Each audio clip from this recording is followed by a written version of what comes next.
Ladies and gentlemen, boys and girls, this is a special edition because I'm bringing someone so amazing, so special to me, someone who is very important in my life. Drum roll! Welcome, my darling friend, Chisom Osuji Eze. On this episode, Chisom and I will do a quick catch-up. Can you introduce yourself to this beautiful, amazing viewer? Okay, my name is Chisom Eze. Ni Osuji. Yeah, and okay, we've come a long way. We've known, like in the uni days, we've really come a long way. Yeah. So Chisom is a very humble person. That's why she didn't say so much. So let me give you a quick background. Chisom's first name, of course, is Chisom. Maiden name is Osuji, and Chisom is now married to this amazing man, barrister Eze. Now, you know the amazing thing about Chisom's life and marriage and our friendship and everything as well. So her husband was our senior when we were in school. He was this scholar, like he was about his book, nothing more. And Chisom was about her God, nothing more. So you can imagine book and God jamming. So now there's this. So what has happened is an expansion of our friendship. And Chisom, I think that's one of the things that have really made me happy about the kind of home you have built. I feel your marriage has also really enriched our friendship. And I'm not even talking just about myself. I'm talking about our circle of friends, including Ehime, all our friends. Somehow we're very familiar with your husband. So it's like you brought him into the midst of the sisters. And then and I think the same thing with even your siblings. You gave them another brother, kind of just expanded all the circles. So I'm always happy about that. So what are we talking about today? It's very simple. Last time we saw before today was over a year ago. April. Yes, over a year ago. That's like months roughly. 18 months, almost 2 years now that we last saw each other. And we saw each other again today. And guess what happened? It felt like no day. Nothing has changed. Lost. So because we keep in touch, isn't it? Right, we keep in touch. So for you, what would you consider ingredients that make friendship grow? Okay, I think basically what has stood out for us to friendship in this friendship would be being selfless. I particularly always say to myself, I know I'm not a selfish person. I will never do anything for a selfish gain. I do things particularly because I love this person and I'll go all out to do what I have to do. So this friendship, what has sustained it?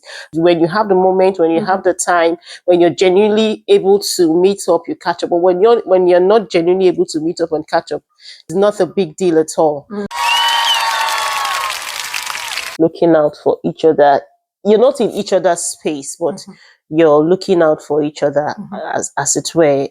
Most times I could tell Ronke, I've not seen you, but I made a prayer for you. And then she's like, you're not praying for me enough. And then I'll say, no, I just did. I prayed for you. And having each other's backs, but we're not in each other's spaces per se because of time and space, locations and all of that. So for me, I think it's the selflessness in the friendship and the fact that you're women that are focused on a particular goal. You're not just there occupying space, but having dreams and trying to ace your dreams, as it were. Yeah, so amazing. Everything you said just really resonates.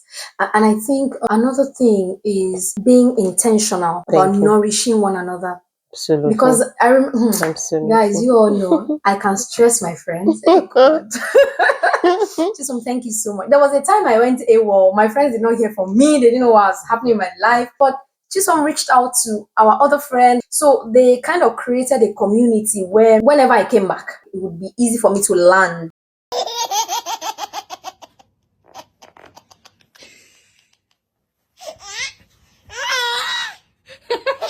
Wow. Next question. See ya.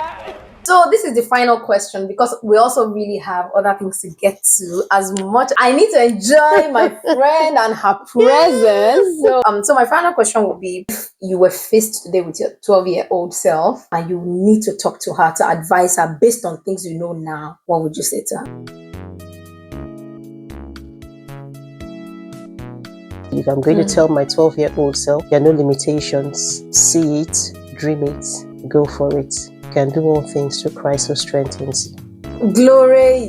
The things you worry for today, trust me, when you look back at what it was, you're going to ask yourself, how come I worried about these things? How come I worried about them? But the truth is, be careful for nothing. Take life as it is. God's got you. God's got your back. Pray about everything. I really mean pray, because I'm not here to be very religious, but I'm just saying, no matter how minute you think your prayers will be, it goes a very long way. Pray about every little thing. And it keeps you on a steady communion with your God, and then you know that you're not walking all by yourself. This sounds like something you've told me before. Why worry when you can pray, right? Yeah. Amazing. Oronke, how about you? What are you going to say to your 12-year-old self now? If I met my 12-year-old self, I would say, hey, girl. No. The world is large. Just go for it. Anything your hand finds to do, doing well to the best of your ability. I would tell her also that by making certain sacrifices, by being humane, you're not losing. You are just making an investment in the future. Some good deeds that my parents did. Maybe my mother, maybe my dad. My mom is a very generous, amazing woman. So I believe there are some things I enjoy now because she did certain things. So I want to also leave that kind of investment for, just water the ground. And then I would say be courageous. Yeah, I would tell my 12-year-old self, be courageous. Don't let the world tell you can't do it. Just keep quiet. Either because you're too young or you're low or you're just be courageous. What's the worst thing that will happen? And the worst thing that could happen hardly ever happens when you are being courageous. So this has been fun. Thank you so much, Chisom, for gracing this episode with your amazing presence. You all can tell that I'm differently radiant today. I'm excited. Thank you for having me. Your final words for the viewer. All right. Thank you for having me, Ronke. I'm so happy. Please keep liking our page, subscribe. Thank you. You heard it from my friend. If you haven't subscribed, what are you waiting for? Subscribe now by fire. Please subscribe, like, share, and Thank you.